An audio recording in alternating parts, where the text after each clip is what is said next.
Welcome back to a new video. Today, as you can see, we have a large box. My address is on the other side, so I'm not going to show it. As you can see, this is a Notifier part, and it's an original box. It's a DAA2-5025, which is not what I ordered. I ordered a 5025, which this will work too. This is just a bigger amplifier, which is completely fine. I'm not sure if this is actually what's in the box or not. It was opened. As you can see, there's multiple layers of tape. Supposedly it was used for like a weekend because a part failed on a real system, and then they ended up getting the correct part. So who knows if there's a 75 watt amplifier or 50. I ordered a 50, so let's go ahead and open it up and see.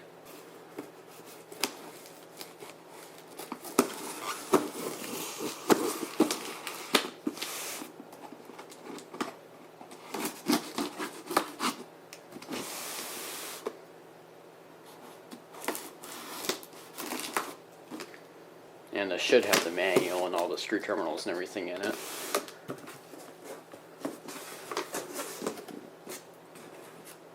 Piece of plastic. Looks almost brand new. This is all the original packaging.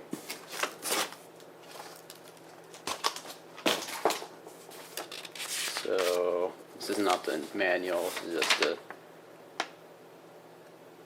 fuse thing, whatever. Bubble wrap. And here's the hardware bag. As you can see, it has resistors and screw terminals and stuff in it, and a battery harness, which is good. So, and here's the amplifier itself. And it doesn't look like they include the manual, which isn't a really big deal, I guess. I'll just print one online.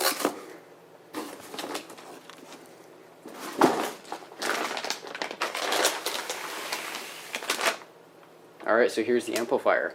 It's actually pretty big because this takes up an entire row of the 3030 cabinet. So we slide it out here.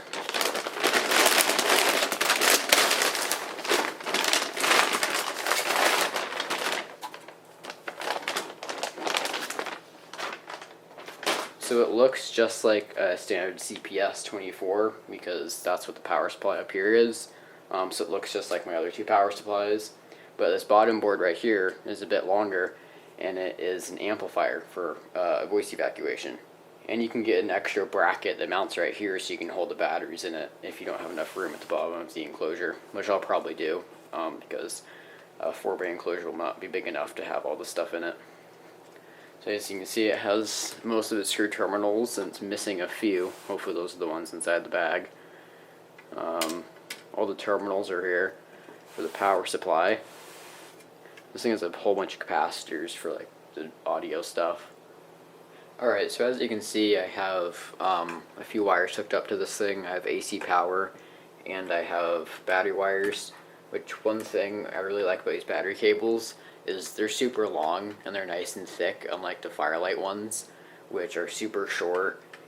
They're thin gauge and they use some weird connector, so if you lose the battery cables, then you can't connect batteries to your panel without buying the actual Firelight ones. These just have standard screw terminals, which makes it really easy just to crimp some spade connectors onto a cable and make your own battery connectors. So as you can see, I have it hooked up. Obviously I don't have it fully hooked up because this thing's not on yet. Never connect your batteries before the AC power. It probably will blow up your amplifier. That goes for any fire alarm or security panels. They can blow up if you connect the batteries before the AC power.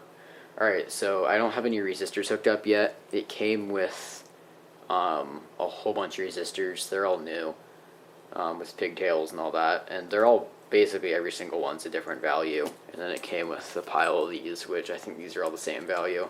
So I have to look in the manual and see what values go where. This did end up being a 50 watt 25 volt amplifier, not the 70 watt 25 volt amplifier. So this is exactly what I ordered. And this one was a 2020, so that means this thing is basically brand new. Alright, so now I'm going to go ahead and power it on. Alright, so I plugged it in. Oh, there it goes. It's normal for it to take a second. Focus there. didn't blow up, which is good. So first of all, oh, and it clicked on. A bunch of LEDs came on. Then it flipped back off again.